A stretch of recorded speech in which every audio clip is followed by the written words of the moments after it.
আসসালামু আলাইকুম। আপ- আশা করি আপনারা সবাই ভালো আছেন। আজকে আমি আপনাদেরকে দেখাবো আপনারা কিভাবে একটা ওয়ার্ড ফাইল থেকে লেখা পড়ে কিভাবে পিডিএফ করতে পারেন।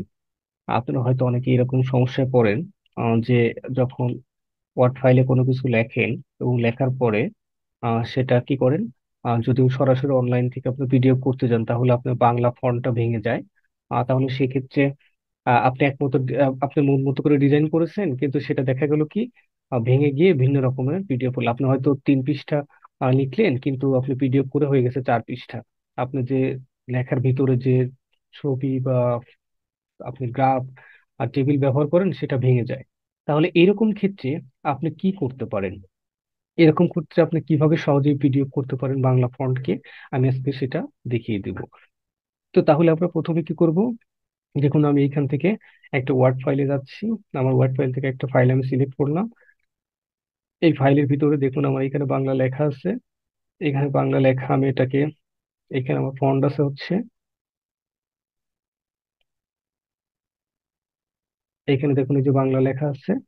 আর এখানে আমার ফন্ট আছে কালপুরুষ। আমি ইচ্ছা করলে এখানে সুতোর নেম যে দিতে পারি, আমি যেটাই দিব ফন্ট সাইজ আমি যেটাই ইচ্ছা মতো দিতে পারবো। তাহলে কিন্তু আপনি এখন দেখুন যে এখন এখানে যে ফন্টটা আছে আপনি ইচ্ছা মতো চেঞ্জ করতে পারেন। এখন আমার যে বাংলা লেখাটা আমি এখানে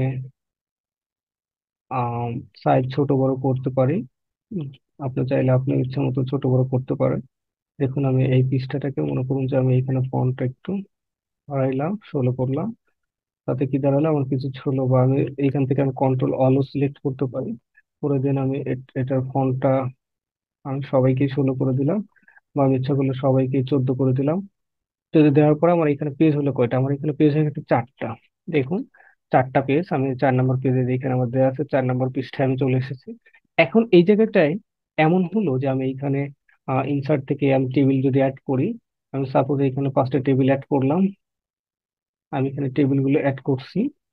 দেখুন যে এইখানে একদম লাস্ট প্রান্তে এসে আমার অনেক সময় দেখা যায় যে এই টেবিল আপনি যখন এটাকে পিডিএফ করবেন, পিডিএফ করতে গেলে আপনার ফন্ট ভেঙে যাচ্ছে, বা টেবিলটা 4 পেজে আছে এটা 5 পেজে চলে গেছে, তখন আপনি কি করবেন? ঠিক আছে, তখন এইখান থেকে উত্তরণের একটা সহজ এবং খুবই সুইটেবল একটা উপায়, সেটা আমি দেখিয়ে দিচ্ছি আপনি কিভাবে পিডিএফটা করবেন। আপনি লেখা শেষ, আপনি ইচ্ছা মতো যত ইচ্ছা লিখলেন। লেখার পরে আপনি চলে যাবেন কোথায়, আপনি এই ফাইলে চলে যাবেন। আপনি এই ফাইলে গিয়ে কি করবেন, ফাইল থেকে আপনি সেভ এজ অপশনে যাবেন। তাহলে আমরা ফাইল থেকে সেভ এজ অপশনে যাচ্ছি। সেভ এজ অপশন থেকে আমরা এখানে ব্রাউজে চলে আসবো। ঠিক আছে, ব্রাউজে এসে কি করবো, দেখুন এই জায়গাটা আমাদের জন্য একটু ভালো করে লক্ষ্য রাখতে হবে যে আপনার কুটির শিল্প এটা কিন্তু আমার ফাইলের নাম। এখন আমার যে সেভ এজ টাইপ কোন টাইপে হবে, আমার কিন্তু এখানে আছে ওয়ার্ড ডকুমেন্ট। তো আমি যদি এই জায়গায় সেভ দিই তাহলে কিন্তু আমার এটা ওয়ার্ড যে ফাইল আছে ওয়ার্ড ফাইলেই থাকবে। আর আমার এইখানে দেখুন যে আমার এখানে কতগুলো অপশন আছে, ওয়ার্ড ফাইল, ঠিক আছে, তারপরে এখানে যে আহ এক্সপিএস ডকুমেন্ট, তারপরে দেখুন কতগুলো অপশন আছে। ঠিক আছে, কতগুলো অপশন আছে, কিন্তু আমি যদি সরাসরি এখান থেকে দেখুন যে পিডিএফ নামে একটা অপশন আছে, পোর্টেবল ডকুমেন্ট রিডার যেটা আছে। তো এই যে এইখানে যে পিডিএফ ফাইলটা আছে, তো আমি ইচ্ছা করলে কিন্তু এই জায়গা থেকে সরাসরি আমি যদি পিডিএফটা দিয়ে দেই, দেখুন আমি সরাসরি পিডিএফ সিলেক্ট করলাম, এখানে পিডিএফ চলে আসলো। তাহলে আমি যদি সেভ দেই তাহলে কি দাঁড়াচ্ছে, দেখুন আমি সরাসরি পিডিএফ সেভ দিলাম। ওকে, দেখুন আমার এখন পুরো ফাইলটা, আমার এই যে এখানে লক্ষ্য করুন পুরো ফাইলটা কিন্তু একটা পিডিএফ হয়ে গেল।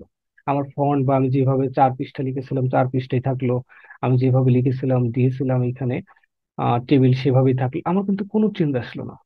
তাহলে আপনারা খুব সহজেই বাংলা লিখে কোনো ফন্ট যাতে চেঞ্জ না হয়, বা ইংরেজি লেখার ক্ষেত্রেও আপনি যদি চেঞ্জ না হয়, খুব সহজেই কিন্তু এই অপশন থেকে খুব সহজেই এই ফাইল, ফাইল থেকে সেভ এস, সেভ এস থেকে ব্রাউজ, ব্রাউজ থেকে আপনার এই জায়গা সেভ এস টাইপটা কি, টাইপটা এখানে পিডিএফ দিয়ে, পিডিএফ দিয়ে সেভ দিলে আপনি খুব সহজেই কি করতে পারতেছেন, আপনি একটা পিডিএফ করে ফেলতে পারছেন।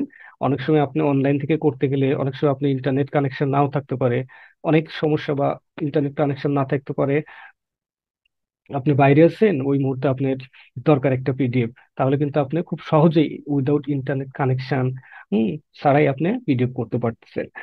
তো দেখুন যদি আমার এই ভিডিওটা আপনাদের ভালো লেগে থাকে তাহলে অবশ্যই আমার চ্যানেলটা সাবস্ক্রাইব করবেন এবং সাথে থাকা বেল আইকনটি বাজিয়ে দিবেন। যাতে আপনার কাছে আমার সর্বশেষ ভিডিওটি আপনি সবার আগে আপনার কাছে পৌঁছে যায়। ভালো থাকবেন, সুস্থ থাকবেন। আল্লাহ হাফেজ।